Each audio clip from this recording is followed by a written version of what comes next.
Welcome back. ಏನಾಗ್ತಾ ಇದೆ ರಾಜ್ಯದಲ್ಲಿ ಬಾಣಂತಿಯರ ಸರಣಿ ಸಾವು ಕೇಸ್ನಲ್ಲಿ ಬಿಗ್ ಅಪ್ಡೇಟ್. ಈ ಹಿಂದೆ ಒಂದು ಅಪ್ಡೇಟನ್ನು ಕೊಟ್ಟಿದ್ವಿ. ರಿಪಬ್ಲಿಕನ್ ವೆಸ್ಟ್ ಬೆಂಗಾಲ್ ತನಕ ಹೋಗಿ ಬಂದಿತ್ತು.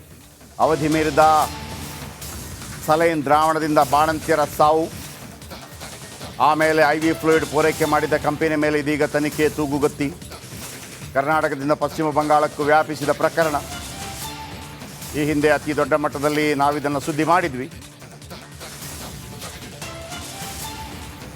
ಬಾಣಂತಿಯರ ಸರಣಿ ಸಾವು ಕೇಸ್ನಲ್ಲಿ ಬಿಗ್ ಅಪ್ಡೇಟ್.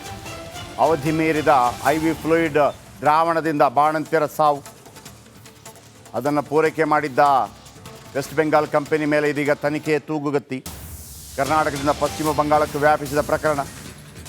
ಪಶ್ಚಿಮ ಬಂಗಾಳದ ಫಾರ್ಮಾಸ್ಯೂಟಿಕಲ್ ಕಂಪನಿ ವಿರುದ್ಧ PIL ಕೋಲ್ಕತ್ತಾ ಹೈಕೋರ್ಟ್ನಲ್ಲಿ ಜನವರಿ 16ರಂದು ವಿಚಾರಣೆ. ಕಂಪನಿ ವಿರುದ್ಧ CBI ತನಿಖೆಗೆ ಒತ್ತಾಯಿಸಿರುವ ಅರ್ಜಿ. ಬಂಗಾಳದಲ್ಲೂ ಒಬ್ಬರು ಬಾಣಂತಿ ಸಾವನ್ನಪ್ಪಿದ್ದಾರೆ. ಇದೇ ಕಂಪನಿಯ IV ಫ್ಲೂಯಿಡ್ ನೀಡಿದ್ದ ಬಳಿಕ ಸಾವಿನ ಆರೋಪ. ಇನ್ನು 3 ಬಾಣಂತಿಯರ ಸ್ಥಿತಿ ಅಲ್ಲೂ ಕೂಡ ಗಂಭೀರವಾಗಿದೆ. ಸೊ ಹಾಗಾಗಿ ಕರ್ನಾಟಕದಲ್ಲಿ ಏನಾಯಿತು ಅಲ್ಲೂ ಕೂಡ ಆಗಿದೆ. ಈಗ ಬಹುತೇಕರು ಬೇರೆ ಬೇರೆ ಕಡೆ ಈ ದ್ರಾವಣ ಎಲ್ಲಿಗೆ ಸಪ್ಲೈ ಆಗಿದೆ ಅವರೆಲ್ಲರಿಗೂ ಕೂಡ ಒಂದು ಭಯ, ಆತಂಕ ಕಾಡ್ತದೆ.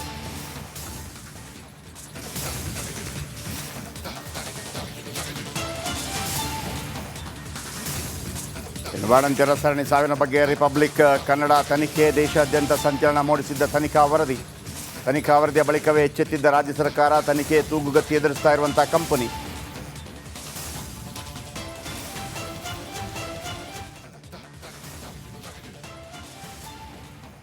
ಇದು ನೋಡಿ, ಇದು ಅಲ್ಲಿ ತೋರಿಸ್ತಾ ಇದ್ದೀನಲ್ಲ, ನಾವು ಪಶ್ಚಿಮ ಬಂಗಾಳದ ನಮ್ಮ ನೆಟ್ವರ್ಕ್ ಮುಖಾಂತರ ಅಲ್ಲಿಗೆ ಹೋಗಿದ್ವಿ. ಎಲ್ಲಿ ಯಾವ ಕಂಪನಿ ಅನ್ನುವಂಥದ್ದು. ಮತ್ತೊಂದು ಕಡೆ ನಮ್ಮ ಬಳ್ಳಾರಿಯಲ್ಲಿ ಬಾಣಂತಿಯರು ಸಾವಿಗೀಡಾಗಿದ್ದರು.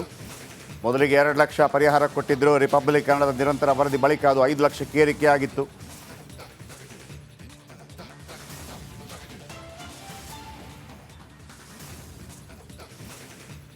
ಅಭಿಷೇಕ್ ಮತ್ತು ನಾಗೇಂದ್ರ ನಮ್ಮೊಂದಿಗೆ ಇದೀಗ ನೇರ ಸಂಪರ್ಕದಲ್ಲಿದ್ದಾರೆ. ಅಭಿಷೇಕ್ ಹತ್ರ ಈಗಿನ ಅಪ್ಡೇಟ್ ಸದ್ಯಕ್ಕೆ ಕೇಳ್ತೀನಿ, ಅದಾದ ನಂತರ ನಾಗೇಂದ್ರ ಬಳಿ ಬರ್ತೀನಿ. ಓವರಾಲ್ ಇಂಪ್ಯಾಕ್ಟ್ ಏನಾಯಿತು ನಮ್ಮ ಈ ವರದಿಯ ನಂತರ. ವೆಸ್ಟ್ ಬೆಂಗಾಲಿಂದ ಕೂಡ ಮಾಹಿತಿಗಳನ್ನು ಕಲೆ ಹಾಕಿದ್ವಿ ಅಂಥೇಳಿ. ಸೊ ಈ PIL, ಅಭಿಷೇಕ್, PIL ಯಾರು ಹಾಕಿದ್ದು? ರಾಜ್ಯ ಸರ್ಕಾರದ್ದೋ, ವೆಸ್ಟ್ ಬೆಂಗಾಲ್ ಕೂಡ ಹಾಕಿದೆಯೋ? ಯಾಕೆಂದರೆ ಇಲ್ಲಿ ಭಾಳ ದೊಡ್ಡ ಮಟ್ಟದಲ್ಲಿ ಅದಕ್ಕೆ ಆರೋಪ ಜೊತೆಗೆ ಅದು ನಿಜ ಅನ್ನೋದು ಕೂಡ ಒಂದು ರೀತಿಯಲ್ಲಿ ಸಾಬೀತಾಗಿತ್ತು. ನಾವು ರೈಸ್ ಮಾಡಿದ ಕ್ವಶನ್ ಏನಪ್ಪ ಅಂತಂದರೆ, ಆ ಕಂಪನಿಯಿಂದ ಬೇರೆ ರಾಜ್ಯಗಳಿಗೂ ಕೂಡ ಹೋಗಿರತ್ತಲ್ವಾ ಅನ್ನುವಂಥದ್ದು. ಕರ್ನಾಟಕದಲ್ಲಿ ಆಗಿತ್ತು, ಆನಂತರ ವೆಸ್ಟ್ ಬೆಂಗಾಲಲ್ಲೂ ಕೂಡ ಆಯಿತು. ಈಗ ಇದು ವಿಚಾರಣೆಗೆ ಬರೋದಾ ಅಥವಾ ಕಂಪನಿ ವಿರುದ್ಧ ತನಿಖೆಗೆ ಆದೇಶ ಸಿಗೋದಾ? ಎಕ್ಸ್ಪೆಕ್ಟೇಷನ್ ಏನು? ದ ಫಾಸ್ಟೆಸ್ಟ್ ಅಪ್ಡೇಟ್ ಏನು ಈ ಕ್ಷಣಕ್ಕೆ? ಜಯಪ್ರಕಾಶ್ ಶೆಟ್ರೆ, ಮೊದಲನೇದಾಗಿ ಈ ಒಂದು ಕಂಪನಿ ದೇಶದ ಯಾವ್ಯಾವ ಜಿಲ್ಲೆಗಳಿಗೆ ಎಷ್ಟೆಷ್ಟು ಡೋಸೇಜನ್ನು ಕಳಿಸಿದೆ ಅನ್ನೋದು PILನಲ್ಲಿ ವಿಚಾರಣೆ ಮಾಡುವಂಥ ಸಂಗತಿಯಾಗಿರುವಂಥದ್ದು. PIL ಹಾಕಿರೋದು ಮೃತ ಬಾಣಂತಿಯ ಪತಿಯಾಗಿದ್ದಾರೆ. ಈ ಒಂದು ಕಂಪನಿ ನೀಡಿದ್ದಂತಹ ಒಂದು ಎಕ್ಸ್ಪೈರ್ ಆಗಿರುವಂಥ ಡ್ರಗ್ನಿಂದ ಈ ಒಂದು ಸಾವಾಗಿದೆ ಅಂತ ಅವರ ದೂರಿನಲ್ಲಿ ಉಲ್ಲೇಖ ಇರುವಂಥದ್ದು. ಜೊತೆಗೆ ಅವರ ಮನವಿ ಏನಾಗಿರುವಂಥದ್ದು ಅಂದರೆ, ಈ ಒಂದು ತನಿಖೆಯನ್ನು CBIಗೆ ವಹಿಸಬೇಕು ಅಂತ ಈಗ ಕೋಲ್ಕತ್ತಾ ಹೈಕೋರ್ಟನ್ನು ಮನವಿ ಮಾಡಿಕೊಂಡಿರುವಂಥದ್ದು. ಆ ಒಂದು ವಿಚಾರವನ್ನು ಈಗ ಜನವರಿ 16ಕ್ಕೆ ಕೋಲ್ಕತ್ತಾ ಹೈಕೋರ್ಟ್ ಡಿಸೈಡ್ ಮಾಡುತ್ತೆ. ಯಾವತ್ತು ಈ ಒಂದು ತನಿಖೆಗೆ ಸಂಬಂಧಪಟ್ಟಂತೆ CBI ಎಂಟರ್ ಆಗಬಹುದಾ ಆಗಬಾರ್ದಾ, ಅದ್ರ ಜೊತೆಗೆ ಯಾರ್ಯಾರನ್ನ ಪಾರ್ಟಿ ಮಾಡಲಾಗುತ್ತೆ ಅಂದರೆ, ಮೊದಲನೇದಾಗಿ ಪಶ್ಚಿಮ ಬಂಗ ಫಾರ್ಮಾಸ್ಯೂಟಿಕಲ್ ಕಂಪನಿ ಇವರು ಮೂಲ ಆರೋಪಿ ಸ್ಥಾನದಲ್ಲಿ ನಿಂತಿರುವಂಥದ್ದು. ಜೊತೆಗೆ ಅಲ್ಲಿನ ಸರ್ಕಾರವನ್ನು ಕೂಡ ಪಾರ್ಟಿ ಮಾಡಲಾಗುತ್ತೆ. ಕಾರಣ ಏನು ಅಂತ ನೋಡಿದಾಗ, ಖಾಸಗಿ ಆಸ್ಪತ್ರೆಗಳಿಗೆ, ಸರ್ಕಾರಿ ಆಸ್ಪತ್ರೆಗಳಿಗೆ ಇಂತಹ ಡ್ರಗ್ಗಳು ಹೋಗ್ತಿರೋದನ್ನು ಮಾನಿಟರ್ ಮಾಡಬೇಕಾಗಿರೋದು ಆಯಾ ರಾಜ್ಯಗಳ ಹೆಲ್ತ್ ಡಿಪಾರ್ಟ್ಮೆಂಟ್ ಆಗಿರುತ್ತೆ. ಆ ಕಾರಣದಿಂದ ಸರ್ಕಾರ ಆಗಿರ್ಬೋದು, ಹೆಲ್ತ್ ಡಿಪಾರ್ಟ್ಮೆಂಟ್ ಆಗಿರ್ಬೋದು, ಇವರನ್ನ ಕೂಡ ಪಾರ್ಟಿ ಮಾಡಲಾಗುತ್ತೆ. ಅದರ ಜೊತೆಗೆ ಯಾವ್ಯಾವ ಆಸ್ಪತ್ರೆಗಳಿಗೆ ಈ ಒಂದು ಡ್ರಗ್ ಸಪ್ಲೈ ಆಗಿದೆ ಅನ್ನೋದು. ಬಂದೆ ಅಭಿಷೇಕ್, ವೆಲ್ಕಮ್ ಬ್ಯಾಕ್. ಏನಾಗ್ತಾ ಇದೆ ರಾಜ್ಯದಲ್ಲಿ ಬಾಣಂತಿಯರ ಸರಣಿ ಸಾವು ಕೇಸ್ನಲ್ಲಿ ಬಿಗ್ ಅಪ್ಡೇಟ್. ಈ ಹಿಂದೆ ಒಂದು ಅಪ್ಡೇಟನ್ನು ಕೊಟ್ಟಿದ್ವಿ. ರಿಪಬ್ಲಿಕನ್ ವೆಸ್ಟ್ ಬೆಂಗಾಲ್ ತನಕ ಹೋಗಿ ಬಂದಿತ್ತು. ಅವಧಿ ಮೀರಿದ ಸಲೈನ್ ದ್ರಾವಣದಿಂದ ಬಾಣಂತಿಯರ ಸಾವು, ಆಮೇಲೆ IV ಫ್ಲೂಯಿಡ್ ಪೂರೈಕೆ ಮಾಡಿದ ಕಂಪನಿ ಮೇಲೆ ಇದೀಗ ತನಿಖೆ ತೂಗುಗತ್ತಿ. ಕರ್ನಾಟಕದಿಂದ ಪಶ್ಚಿಮ ಬಂಗಾಳಕ್ಕೂ ವ್ಯಾಪಿಸಿದ ಪ್ರಕರಣ. ಈ ಹಿಂದೆ ಅತಿ ದೊಡ್ಡ ಮಟ್ಟದಲ್ಲಿ ನಾವಿದನ್ನು ಸುದ್ದಿ ಮಾಡಿದ್ವಿ.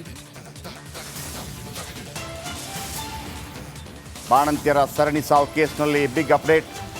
ಅವಧಿ ಮೀರಿದ IV ಫ್ಲೂಯಿಡ್ ದ್ರಾವಣದಿಂದ ಬಾಣಂತಿಯರ ಸಾವು. ಅದನ್ನು ಪೂರೈಕೆ ಮಾಡಿದ್ದ ವೆಸ್ಟ್ ಬೆಂಗಾಲ್ ಕಂಪನಿ ಮೇಲೆ ಇದೀಗ ತನಿಖೆ ತೂಗುಗತ್ತಿ. ಕರ್ನಾಟಕದಿಂದ ಪಶ್ಚಿಮ ಬಂಗಾಳಕ್ಕೆ ವ್ಯಾಪಿಸಿದ ಪ್ರಕರಣ. ಪಶ್ಚಿಮ ಬಂಗಾಳದ ಫಾರ್ಮಾಸ್ಯೂಟಿಕಲ್ ಕಂಪನಿ ವಿರುದ್ಧ PIL ಕೋಲ್ಕತ್ತಾ ಹೈಕೋರ್ಟ್ನಲ್ಲಿ ಜನವರಿ 16ರಂದು ವಿಚಾರಣೆ. ಕಂಪನಿ ವಿರುದ್ಧ CBI ತನಿಖೆಗೆ ಒತ್ತಾಯಿಸಿರುವ ಅರ್ಜಿ. ಬಂಗಾಳದಲ್ಲೂ ಒಬ್ಬರು ಬಾಣಂತಿ ಸಾವನ್ನಪ್ಪಿದ್ದಾರೆ. ಇದೇ ಕಂಪನಿಯ IV ಫ್ಲೂಯಿಡ್ ನೀಡಿದ್ದ ಬಳಿಕ ಸಾವಿನ ಆರೋಪ. ಇನ್ನು 3 ಬಾಣಂತಿಯರ ಸ್ಥಿತಿ ಅಲ್ಲೂ ಕೂಡ ಗಂಭೀರವಾಗಿದೆ. ಸೊ ಹಾಗಾಗಿ ಕರ್ನಾಟಕದಲ್ಲಿ ಏನಾಯಿತು ಅಲ್ಲೂ ಕೂಡ ಆಗಿದೆ. ಈಗ ಬಹುತೇಕರು ಬೇರೆ ಬೇರೆ ಕಡೆ ಈ ದ್ರಾವಣ ಎಲ್ಲಿಗೆ ಸಪ್ಲೈ ಆಗಿದೆ ಅವರೆಲ್ಲರಿಗೂ ಕೂಡ ಒಂದು ಭಯ, ಆತಂಕ ಕಾಡ್ತದೆ.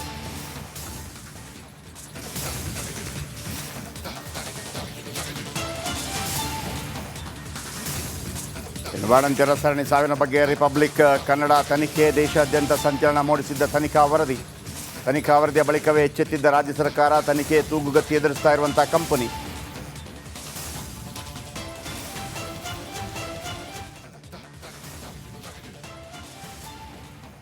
ಇದು ನೋಡಿ, ಇದು ಅಲ್ಲಿ ತೋರಿಸ್ತಾ ಇದ್ದೀನಲ್ಲ, ನಾವು ಪಶ್ಚಿಮ ಬಂಗಾಳದ ನಮ್ಮ ನೆಟ್ವರ್ಕ್ ಮುಖಾಂತರ ಅಲ್ಲಿಗೆ ಹೋಗಿದ್ವಿ. ಎಲ್ಲಿ ಯಾವ ಕಂಪನಿ ಅನ್ನುವಂಥದ್ದು. ಮತ್ತೊಂದು ಕಡೆ ನಮ್ಮ ಬಳ್ಳಾರಿಯಲ್ಲಿ ಬಾಣಂತಿಯರು ಸಾವಿಗೀಡಾಗಿದ್ದರು.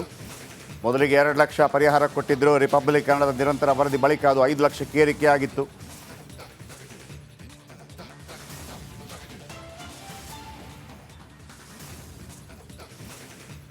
ಅಭಿಷೇಕ್ ಮತ್ತು ನಾಗೇಂದ್ರ ನಮ್ಮೊಂದಿಗೆ ಇದೀಗ ನೇರ ಸಂಪರ್ಕದಲ್ಲಿದ್ದಾರೆ.